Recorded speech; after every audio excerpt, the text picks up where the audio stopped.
notify me as the worker that I'm inside IR35, but also have to notify Cloudstream as the agency. And if they say within IR35, then Cloudstream have to operate PAYE. So it doesn't remove the PAYE risk, it just determines where that's moved down the chain, if there is a extended supply chain for provision of work. These rules are an extension of the situation that has been in place in the public sector since 2017.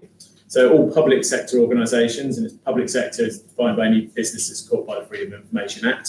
So not just central and local government, but BBC, Channel 4 would also be included. They're having to do this already. So if anyone has provided services to the public sector to a limited company, these rules are essentially the same rules that have been brought in, but expect to be brought into the private sector as of next April. There is an exemption for small businesses, but small in this context is referring to the end user, not the workers' company or the agency. So BDO wouldn't meet the small companies test, even if Rob Woodward Limited did, and even if the agency I went through met the small companies. It's all to do with the end user. And the small companies, I'm not going to go into the details on it, but essentially any business that is required to file annual accounts and annual returns, have to publish audited accounts and file them with Companies House, is considered not small and therefore caught by the IR35 rules. There are similar provisions for businesses that are unincorporated, so partnerships, and any business that's within a group, there's a group test for those small businesses. So I'll leave that there just a second, but I'm going to touch on just one point that has been questioned already, and also questions come up quite a lot. Is this going to take place? So at the moment, the legislation is draft. So it's published, draft legislation was published on the 11th of July, and it hasn't gone through Parliament yet. So this is technically at the moment, it's not law. If it doesn't get passed, it won't happen. So obviously, firstly, it needs Parliament to be sitting. There's a question around that. It then needs the Parliament to sit down and discuss something other than Brexit for the legislation process to go through. So people have been asking me, saying, well, if Parliament's not sitting, can the legislation go through? Clearly not. Parliament comes back and discusses it, then will it come through? It has to obviously go through the parliamentary process, etc., etc. Is it likely to be delayed because of Brexit? Who knows? Toss a coin. I genuinely don't know. But as it stands at the moment, we're expecting it to come in, so don't think, oh, it's because of Brexit, it's going to be delayed. But at the same time, up until the last minute, it could, if the legislation hasn't been passed, it could still be deferred. There was a piece of legislation relating to VAT that's supposed to take effect as of 1st of October, and it's been years in planning, and it was the announcement was delayed earlier this week by another year. So this could still happen to IR35. So this hasn't gone through the legal process yet. Right. So when did it fall out then? Now that Parliament's been... No, because the Finance Acts generally are published, and then it's an addendum. It's in the Finance Act. It's an addendum to the Finance Act, and the Finance Acts always carry forward. Yeah. So it's no longer a case of if, it's not a case of when. It's a case of when, in terms of someone does something about it. But of course, it could be the case we get a new Parliament, and the new government says, actually, no, we're going to drop this piece of legislation, which they're fully entitled to do. But we're expected to go through the full parliamentary process. Just because Parliament has been dissolved, or the last session is complete, doesn't mean to say they have to redraft it. So. And this, I should caveat this based on all the things I'm saying is based on the draft legislation, which of course could be subject to change. So even if it does go through, there could still be changes to how it operates and the responsibilities, etc. There are also gaps in the legislation that the government has promised guidance in terms of these are the strict rules, but actually how it's going to operate in practice. There's going to be some guidance, and that hasn't been published. Why is this being introduced and stepping away from the political side of things? It's been driven by the revenue, and ultimately it's been driven by money. The government estimates, and the figures up there, that only 3% of personal service companies operate IR35 correctly, where their expectation is 30%. Where they get these numbers from, I have absolutely no idea.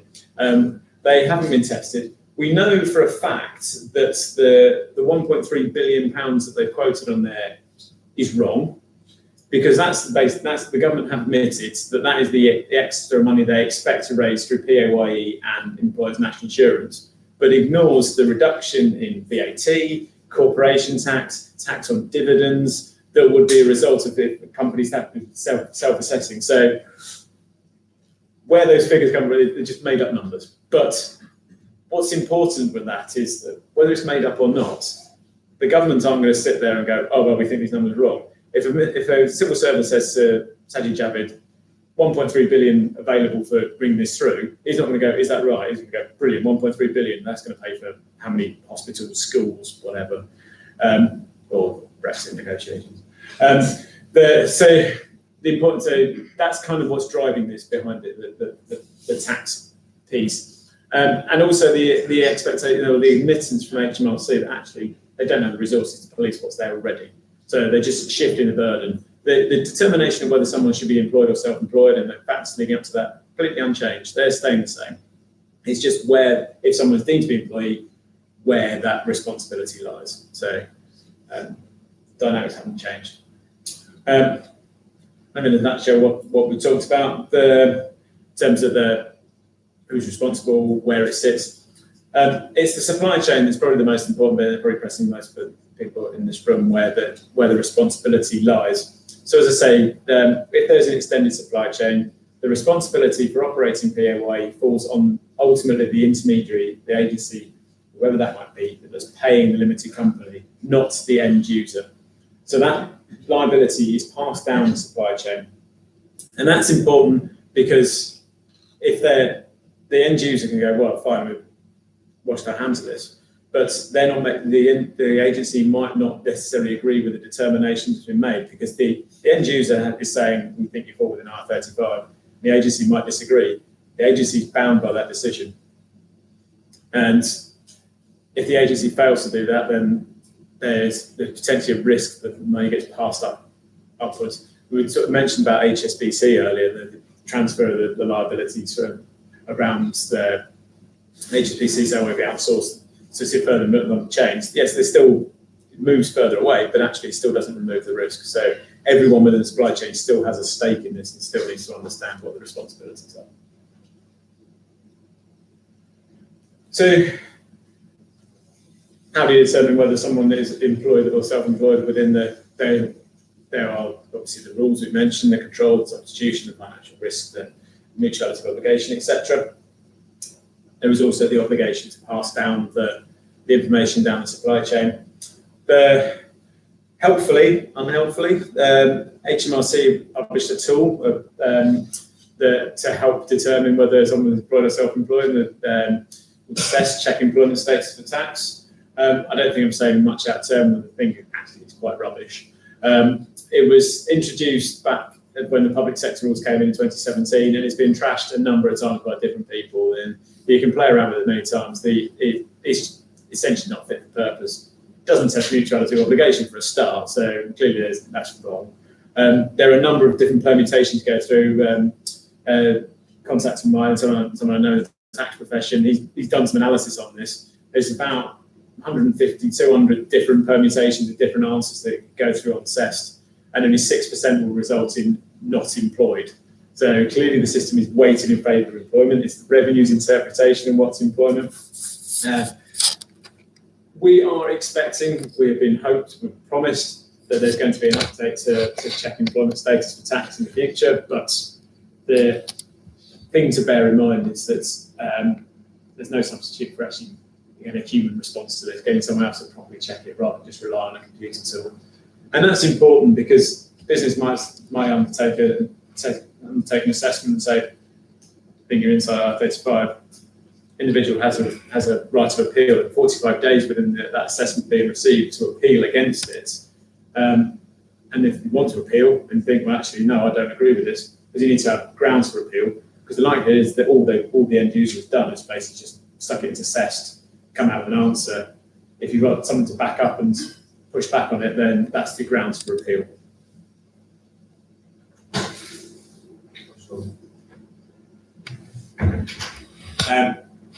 Yeah, there's the 45 days. The transfer of liability, again, the responsibility is always going to be on the fee payer, unless there is a failure within the system in terms of the fee payer hasn't paid the tax and national insurance. And again, this is not clear in legislation. It's part of the guidance where that transfer is going to take place. It will always be up the chain, not down to the contractor. Because the PAYE responsibility will always go back up to the fee payer or next in the chain or to the end user.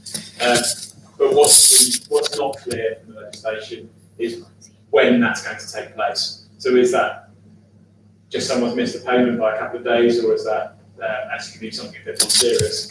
And all we've been told so far is that it's deliberately false, or there has been part of some sort of dubious tax planning arrangements that revenue don't like.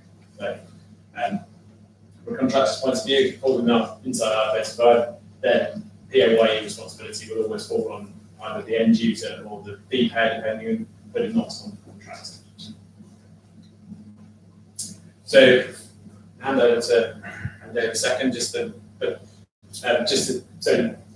falling in IR35, then obviously there are different options available, but bear in mind these changes don't mean to say that everyone will fall in IR35. The first step is to assess whether someone should be employed or not. If not, then these rules don't apply, and then obviously understanding the working relationship and how the implications and the operations of the working relationship. Can I ask a question? So they introduced this a couple of years ago in the public sector.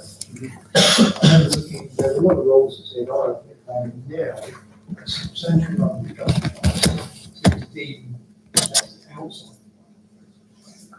How do we manage to get to that assessment? So when you find structuring how they employ their contractors that allows them to do that? I think there's two things for that. One is that the public sector, possibly due to lack of time, due to lack of resources, just the lack of preparedness generally, issued a whole lot of blanket assessments to say that everyone, all these workers are inside IR35 without issuing it. A lot of people push back and they've gone back and said, actually, no, we're going to review these on a proper basis. So some of those might be as a result of actually not doing the proper assessment to start with. Secondly, it might be changing working relationship, changing contracts. I mean, there's no magic bullet to say if you do this, you will automatically fall outside of IR35. So there must have been some sort of change, or that they were never inside IR35 to start with.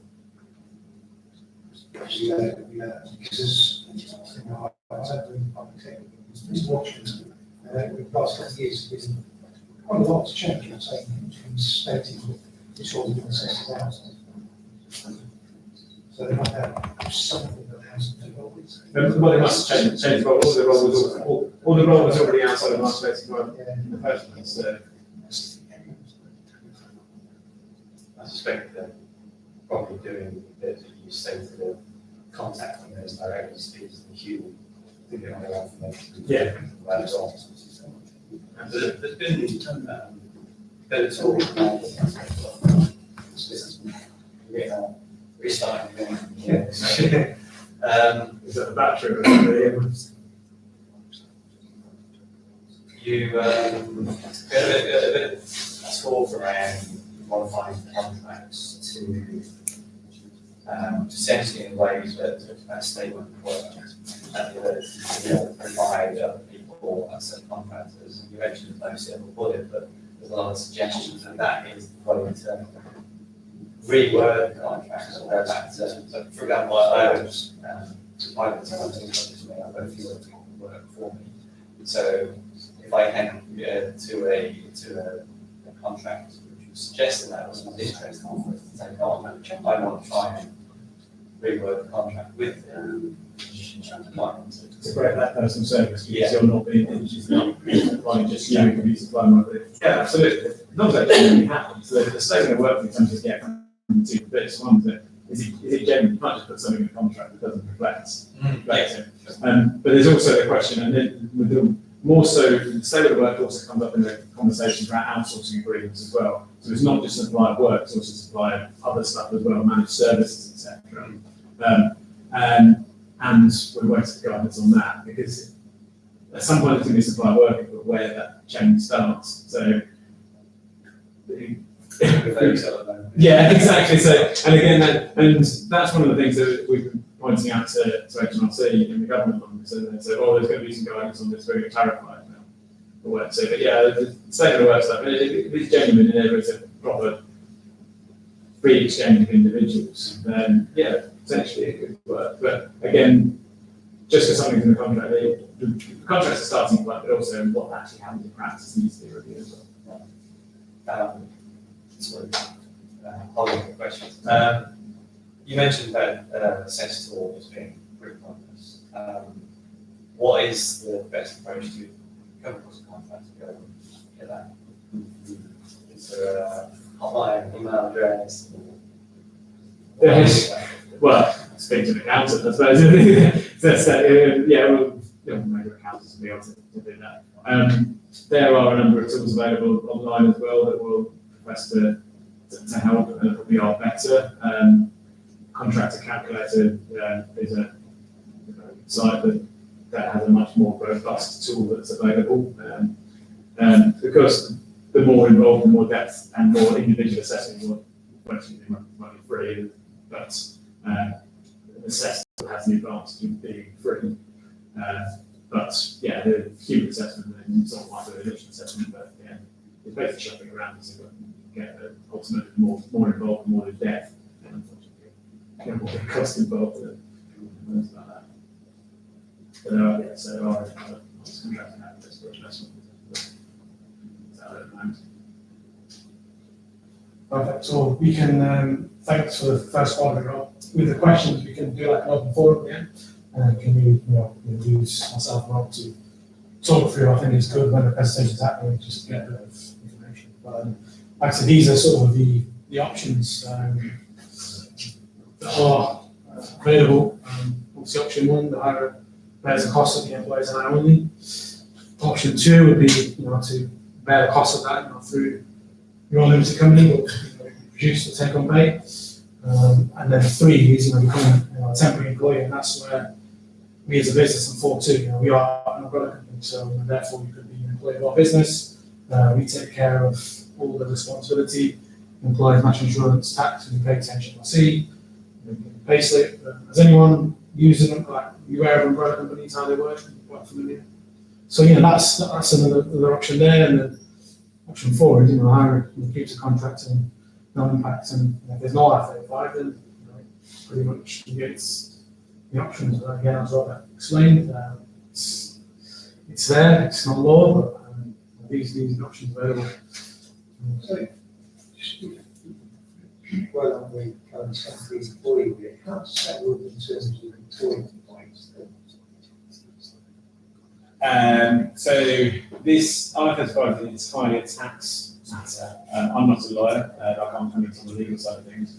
This is entirely almost a tax fiction to say that you're deemed employment for tax purposes. Whether that then gives rise to employment rights or employment type rights, agency rights, worker rights, is a question of ours, I'm afraid. But yeah, with the umbrella, you get full contract and employment. So if you're not called, then as long as there's a contract for service, and that statement of work, then to be able to operate with a limited company. Obviously, if you are caught, then agency payroll or umbrella. But I think the stance on a lot of companies, it's better for you to go through the umbrella way. You do get the benefits, slightly higher take-home pay, higher hourly rates, then you get the benefits. So being an employee and an umbrella, that's sort of two options. How would the HMRC deem, say for instance, sort of niche skill sets? So individuals who've been on site for several years, Right. but very highly skilled niche skill sets. Do they look at the length of the period as being inside? It's a factor, but the control is more important than anything else at the moment. So if there is if you could be working on site for 20 years, if there's no control over the work you're undertaking, then likely to fall outside of and then you're able to subcontract the work, like to fall outside of IR35. Similarly, you can be on site for a year, but being told exactly where to go, you can't subcontract it, and be on site for 6 months and fall within site. So the length of time is not, it factors into the overall painting picture, and it kind of goes to the heart of mutuality of obligation, because it's the expectation of work, and because that kind of builds up over a period of time. But that's only one of the factors. Just that I think, when you say CCC as an example earlier on, one of their argument is anybody over 2 years period. 10 years are a big factor at the moment. So I think that's what one of my questions is that will 10 years start from the 6th of August next year? Sorry, next 6th of April next year, or will this we look historically back on time served? So it's a review of the contract at that time of payments. If someone's been with an organisation for a long period of time, then yeah, that factored into it. But it's not going to. They still have to use the other assessments as well. Right. So the 10 years is just an arbitrary, or 2 years, or whatever figure HSBC wants to use. It's just an arbitrary figure. There's no basis in tax for that. It just it's usually a figure. Yeah, it's cut off for that. If you have a program with 200 people in it and 190 of them contractors, so you've got a program director who's a contractor, not program manager, like people doing stuff. In some respects, by definition, the project manager, program director have control over what the other people do. You're telling them how you want them to deliver stuff. That program director is not an employee. The control is the employer controlling? No, because the control is being undertaken by someone who's not an employee. Is that director being controlled by? Yeah, okay. I'm guessing in large organisations, again, I circle back to HSBC, if you do a program of 200 or 2,000, say 1,000 of those are contractors, they'll probably have an actual committee or a panel that will deem whether the role is deemed IR35 or outside, so it won't be down to the individual manager, presumably. It'll be down to a number of different people. Exactly, they're different factors. In terms of the options, as you can see, if you're outside, then you can see the difference in terms of obviously your limited as a contractor. So that's very familiar to you. If you fall inside, if you go for your own limited company, then you're looking. You can see the difference between running it for your own limited or using an umbrella company.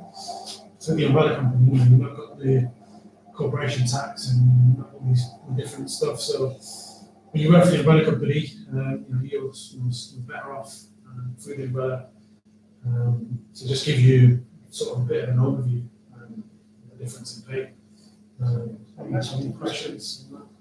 So the concept of like dividend and things like that's the whole point. It's just removing that component, isn't it? Well, yeah, obviously when it's a large user. So there's other companies out there that are doing like grants and all these other different solutions to actually get paid, whether it's keeping your P&L flat, whether it's making a grant, whether it's a loan for the trustee. There's different scenarios. I don't know how I get granted these are all various scenarios. I take it they'll still be subject to obviously the same laws that cover everybody else. Yeah, so the loans is very dubious. There's lots of schemes in place at the moment that are being involved and being investigated. Yeah. So there are beyond what's up on the screen, isn't it? Yeah, I appreciate it. That's what I'm saying. Given these figures, that's actually it's not as big as I thought it would be. One thing I didn't mention actually, at the moment, anyone who's inside IR35 and self-assessing has a 5% allowance that's taken off to only £100,000. The legislation that you can take actually only £95,000 needs to be operated with PAYE self-assessing for national insurance and tax for IR35. That allowance can go as of April in the public sector as well. So not pay £100,000, it's going to be £100,000 subject to PAYE. Does it matter whether the income is earned in the same tax year? If you have the scenario where the income earned in one tax year and then the funds are withdrawn in the following tax year, is that a mitigation on PAYE? It's essentially it comes down to the time when the payment is made by the end user for the services, not when money is received by the limited company. going to step in terms of the last sort of bit.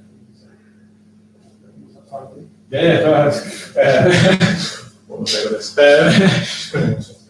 this? So yeah, there are various different options that are available.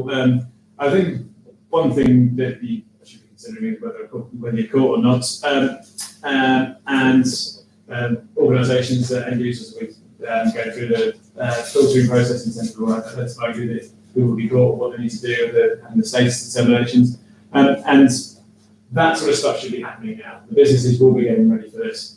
So HSBC clearly have taken an approach to we're just going to blanket approach. I'm not saying that's the right way to do it, but other businesses are having these conversations, and they're getting ready. And it comes back to the point that we're expecting this to come in April. Of course, if there's an announcement saying it's going to be delayed, then brilliant. There's sort of preparations taking place now that's unnecessary. It will come in. It's not going to be canned. I think is the best way to describe it. It might be deferred, but it's not going to be canned.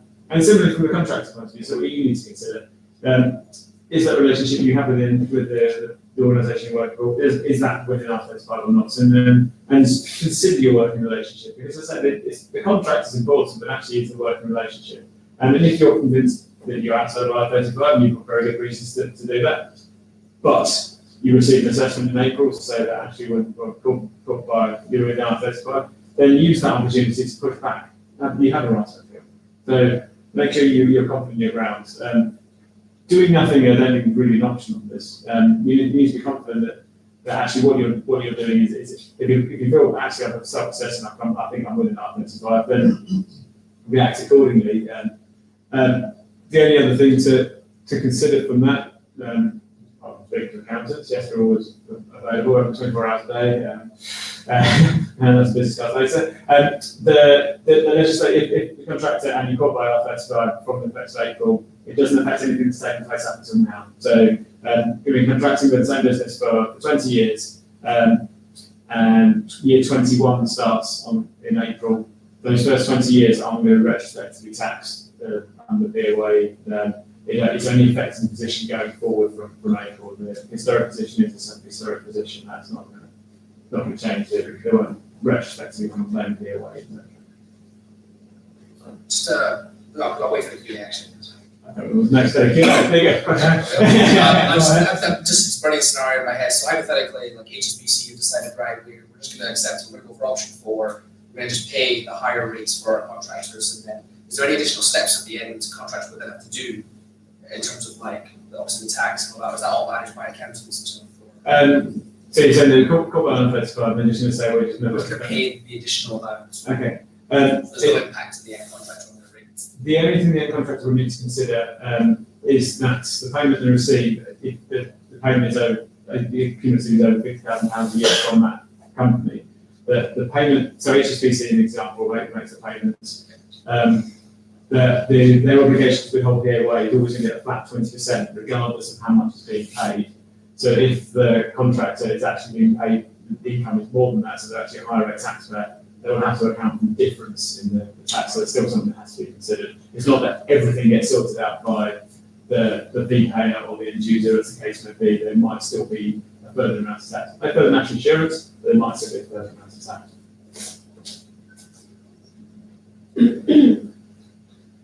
Any more questions so we can?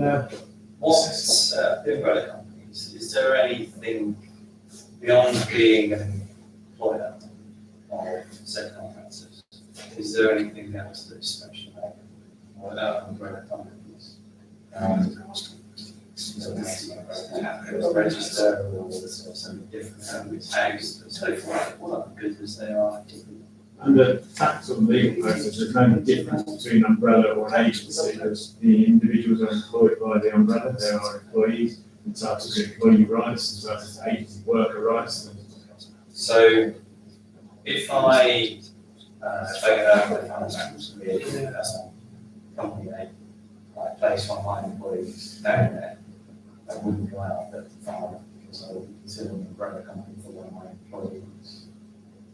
So if you basically, So I have employees. yeah, If you're going to contract and I place them down there, that feels to me like I'm acting with an umbrella So you're paying those employees PAYE and national insurance. There's nothing further you need to consider. I mean, they've already got the full employment rights. You don't have to register separately as from a separate tax point of view and from a green point of view. But you don't have to. There's nothing further you need to declare to HMRC on that basis. Now, if it's me, where I don't visually have a contract with my being a director of the business, that's not what. Is that different then? That is different because you have to assess whether you would then be deemed to, because you've got a stake within your business as well. So if you are doing the work for the end user, Falls on the individual to assess. at the moment, all on you to assess whether that work would actually be effectively you would be an employee of that end user as a April. They would have to assess whether you are an employee or not. If they deem that you are an employee, the payment your company receives from that end user would be net of PAYE 20% and employees. Yeah. In terms of the assessments, so if we carry on using HSBC, the determination is done by HSBC. Currently, they're basically too lazy to do it. Well, not so much too lazy, they just don't have to. So there's no obligation for them. Going forward, I can't. Because we use, as I said, sort of intermediary between that, could HSBC shift the onus on, say, Wipro Emphasis to do the determination? HSBC will have to. The obligation to operate PAYE would shift if IR35 applies, but the determination of whether IR35 applies would always remain with HSBC in your example. What about the contract side? Because if we didn't name HSBC as the end client, and we named it Wipro as the end client, Because that's technically the law, because on my end of the business, I would never normally engage with Cloudstream directly, but my relationship with HSBC is with Wipro. And then we should have no engagement with Cloudstream, and then Cloudstream Wipro is with Cloudstream. But the question then comes to who's the individual, the worker, who are they actually working for, whose offices they're turning up at, who are they providing their services to? Well, technically on paper, Wipro. There would almost certainly never be a direct contract. Well, there would be a direct contract between HSBC, example, and the worker. There would always be a contractual chain down there. But if the worker is working for HSBC, regardless of that, their contract is with their limited company has a contract, some contract and a contract. If they're doing the work for HSBC, What about if the consultants log into Wipro office in the morning and then walk across the road to HSBC building to do the work? they're still doing the work for HSBC. So I think where the disconnect is that because ultimately the end system access that they're going to have is HSBC, they're going to be outside HSBC do work for them, even though, like on paper, the contract is between the contractor to Cloudstream, and that's the Wipro would be the client, because then Wipro would be the service provider for HSBC providing that service. So that's where they're not actually doing the work for Wipro. Correct. In order for HSBC to not be accountable, it would have to be the contractor getting access to Wipro systems doing work for Wipro. Yeah. On behalf of HSBC. HSBC have nothing to do with it. Exactly. Yeah. And that's the bank choice to do it. You know what? Just move everyone to Poland. UK contracts, but you're based in Poland. Well, and that's if the work is undertaken outside the UK, then IR35 doesn't apply to it. Exactly. All this only relates to the UK. It's entirely a UK matter. And in that respect, it's pretty unaffected by Brexit because it's nothing to do. It's not a EU thing. It's entirely a UK matter. Might need your help with this one, but in a scenario where I'm thinking of something along the lines of a UK contract, but they are genuinely based on Rome, with a client, what they're paid in the UK, would they still be? Where's the work? I'm guessing you have, as in this scenario, so the work is for this is the question of whether the work is undertaken rather than payment. Right. Okay. Similarly, you couldn't get around all these rules if you had someone working in the UK and thought, well, IR35 payment offshore, because that wouldn't work. So hypothetically, if we had roles that, again, I'm just here, like if we had a role that's based in Krakow, and we decide to source a data candidate in the UK, but they work from the UK, but their role is basically in Poland.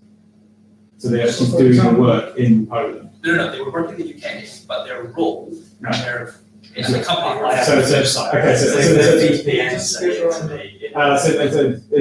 So it's where they're physically doing work, Just the physicality. it's where the individual is doing the work. So if they work from home, The work from home, the work is taking place in the UK. If they work, So say we are working for HSBC, but we work from Delhi or somewhere.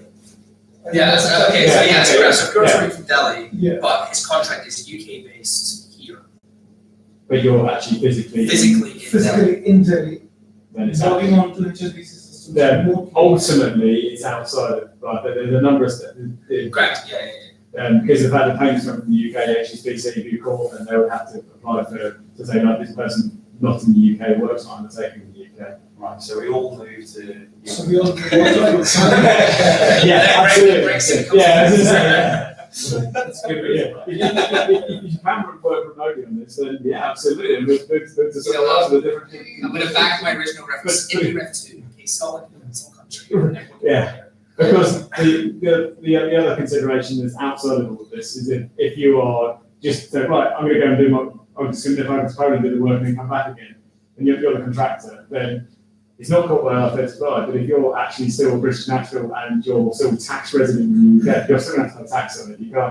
There's a different question around what the obligations are of IR35 and the withholding, as opposed to personal obligations. So you can't just say, I'm going to nip over to the Isle of Man, do work and then come back again, because it's different jurisdiction, unfortunately. It's not.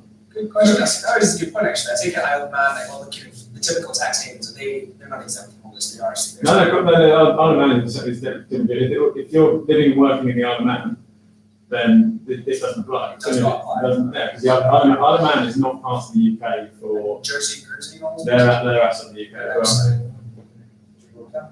Gibraltar's outside as well. It's not much show actually, genuinely. Thank you. In terms of FORE 2, how we can assist you, so if you do come to April and obviously you are caught, then options are umbrella, you can shut down your company and reduce costs, and we know it's like £400 to do that. I'm not sure, you guys engage with high street accountants, or you working with contractor specialist accountants from you guys, so I'm not asking for personal information, but it's something that we can help you with, because we specialise in contractors. Are you getting expert advice from your accountants? So that's where we step in, and obviously as an NTSA accredited member, we can assist you with that, and if you do come to do a role that's inside, and then after 6 months you find a role that's sort of outside, then we can keep you coming in the background for a small admin charge, say £50 a month, and you go and do the outside role, and we can then assist you with that, so that we are a contracted accountant, so we're happy to have a conversation, a consultation with our personal accountant, and I can put you in touch with them, and offer you that advice and support, because with this happening, it's definitely happening, so that's why we step in. What's the relationship between BDO and FORE? Is it a wholly owned subsidiary or? No, we're advisors, we have no financial stake with them. BDO also is, so the FCSA is a trade organisation, and to become an accredited member of the FCSA, it has to have a tax review and tax accounting review and a legal review. And only certain firms are on the panel to be able to do those reviews. BDO is a reviewer as well for the FCSA, but we don't have we have no financial stake within FORE 2. If FORE 2 generate clients come to FORE 2, we don't get a cut of that. So we will earn our fees if FORE 2 refers up to us, and then we charge accordingly. So there's So Cloudstream and FORE have been working closely now for a little while. Sanjay has been helping us with, especially helping new contractors set up, coming into the industry. It's very efficient, very quick. Not too big that you don't get the personal service. I think it's what we like about it. Yeah, that's all we can give to you as a contractor, and it's so powerful and important, you get that advice, you get that service, where someone's going to go to a big firm and you're just treated as a number, and we don't do that, so that's what everyone in the business will experience. So, happy to help, any questions, far away. Support. And Sanjay is also sponsoring groups to know as well, so. Any other sort of questions? I could ask a question, but we shouldn't, but is there any potential loopholes that you could potentially, granted this is all just, not advice, this is just kind of based on what cost, turn off. Is there any potential or foreseeable loophole that people are trying to look into, or? People will be trying to look into them, yes. People will be advertising stuff, Of course, yes. Whether they work, doubt it. That was in the detail of all these things. This is quite wide ranging. The only way to absolutely guarantee to get out of this is not being deemed an employee. So It's the same as all like tax planning and loans and grants, it's the same bracket, isn't it? Yeah. There's always gonna be inherent risk with it, however, you might get away from it.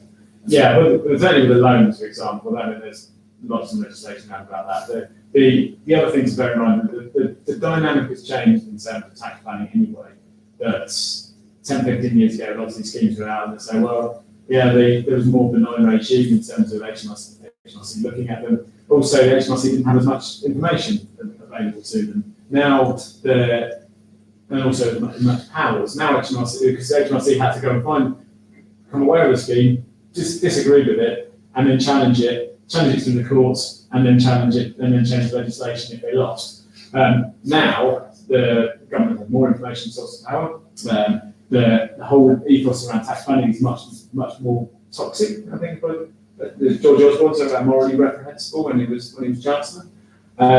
Also, the government, the HMRC powers now, if they find a scheme that they don't like, they have powers to now collect tax in advance and say, look, this amount of tax you should pay. If you want to challenge it, fine, but you pay up front and then seek the refund rather than the other way around.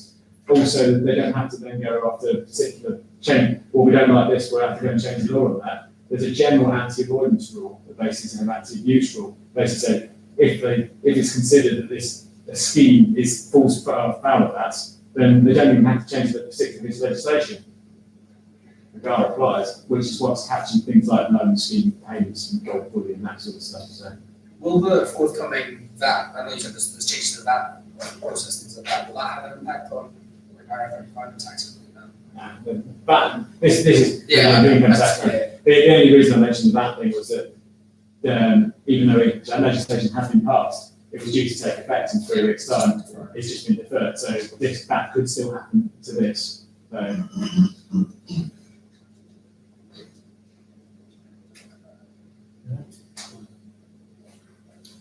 Anything else? I have heard some companies talking about IR35 insurance. What is that? Or if anything, I don't even know. So that is where they will take out insurance basically. They'll insure any insurance is insuring against risks. And the risk is that they will basically say that we think you're outside of IR35, but if the revenue assesses it, then they hedged it basically by getting insurance. So the insurance will pay out on the basis. The insurer will undertake risk assessment to say what's the likelihood. That's the opening up thing. Every contract will take If they say they'll give you insurance, you just don't take it because you don't need it. Well, exactly. So if you think you've got insurance, but then people take out house insurance, you don't have your house burned down, just in case it happens. But yeah, that's why they take out. But it's much more different because it's something we can control. But yeah, it's just, that's all it is. It's basically just insurance against it. It's not sort of thing you can get on the competitive market, so you won't get any near catch from But yeah. No, yes. Might go April. Yeah, they're basically asking you to come and go away and do an assessment with HMRC and do the things that you would do exactly the same when you're in an area. That's such a flag insurance place. So yeah, insurers will show for anything, and then they'll try to make sure it doesn't pay out. Or your premiums are so high. I mean, what's the point in the first one? Excellent, thank you, drink. Yes, thank you everyone for attending. But yeah, feel free to get in touch. I'll give you more details. Here's Victoria to get advice.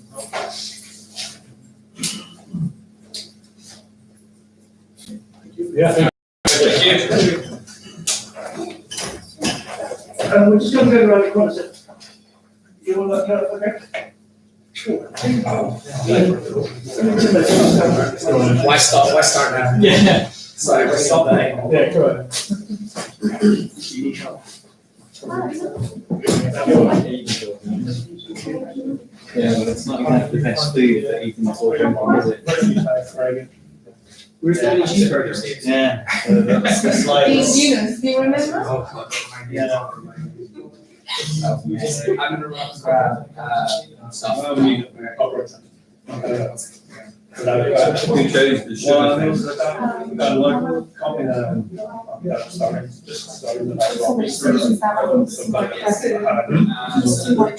Even the You know, so. Yeah, But that's taking enough time to get sorted out properly. So it's, oh, it's right. You guys. And I like them, after, a contract with IHS. So what was wrong with that?